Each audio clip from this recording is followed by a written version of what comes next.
No need to add soil, pesticides, or even water to this 6 by 8 foot garden, which produces over 100 pounds of fish and 400 vegetables a year. What kind of food facility is this? For one of our next 500 companies, it's a system about to revolutionize how the world eats. You are literally at the front edge of probably the most important technology that's come down the pike in food in a century, and it will impact more people over the next 25 years than anything else we know of. Portable Farms makes on-site food production facilities using aquaponics, a unique farming technique using fish and plants. When you mix aquaculture, which is raising fish in captivity, feeding them, and raising plants in water. And what we've done is we've combined the hydroponic component with the aquaculture component.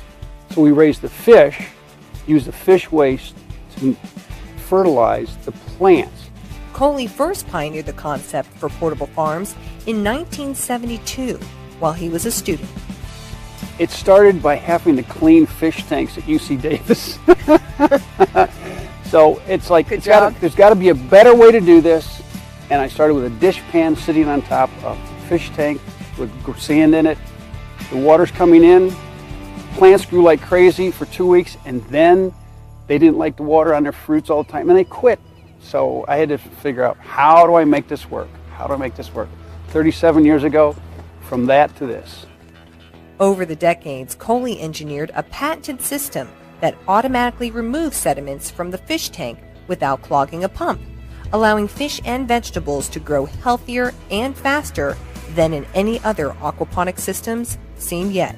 I wanted to make this so bulletproof that I could have my neighbor have this and not have Dave and Lisa call me up at 3 in the morning and say there's something wrong. So everything that we've done is to make it more and more and more reliable and simple. Make it as simple as you possibly can and still work. Although a lot of engineering goes into a portable farm, like its gravel size, flow rate of water, and fish ratios, running a portable farm takes no special training. People say, well, I'm not a farmer, I'm not a gardener. I go, well, can you harvest tomatoes? They go, well, yeah. I said, can you pull a plant out? Well, yeah.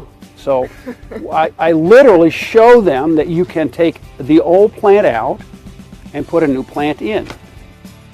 For such a farm that requires little work and no training, the results are impressive. The largest unit, the 100 by 100 foot unit, is 10,000 square feet, produces enough lettuce to produce 400 side salads a day. 400 side salads a day. Okay? And if you added in a few other ingredients, you could produce literally 500 to 600 salads a day, and you can serve 500 4-ounce fillets every 2 weeks. These things are incredibly productive. Portable farms are so productive because fish stay in tanks wrapped with warming material, and plants stay under a greenhouse, cycling the same water over and over. As long as the farm can get a source of light and keep from freezing, portable farms can go anywhere. Whether it's Southern California, Washington, upstate New York, Maine, Canada, these can be put in the Antarctic, for crying out loud. As long as you have grow lights, they can go anywhere. Our goal is eventually to have them all over the world. Just a year ago, Coley and his wife decided to make portable farms their sole commitment. They wrote one press release announcing the new farm systems were available for purchase. In 10 days, we had people from 121 countries look at our website, from all over. I'm just like, wow, what's going on?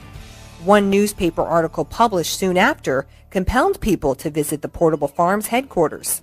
People just showed up. We took our website, we took our address off our website so people wouldn't show up.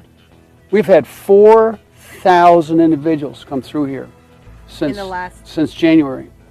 Portable Farms had to stop giving tours in order to focus on its business and is now working with 38 countries as well as with military bases, schools, prisons, and entire communities in need of food.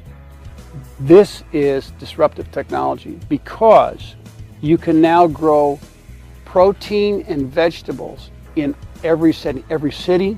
These can be put on rooftops. These can be put in empty lots. So because you're raising food on site, you're creating it so that if you have pockets of hunger, you can put one of these units in and alleviate that hunger on the spot. Portable farms may be able to impact the hunger dilemmas facing much of the world, including the U.S. The statistic from Feeding America is that 1 in 8 Americans goes to bed at night hungry. That's the United States. That's an astonishing figure. And then in the world, basically 1 out of every 6 people is starving from protein malnutrition. I mean, how can you help that? Well, little by little, we may be able to put a dent in that. A dent may be an understatement. This next 500 company may lead a global game change for food production. Will this change the world? In 25 years, this will be part of the landscape. Everywhere you go, you will see portable. People won't notice them anymore. They'll be that pervasive.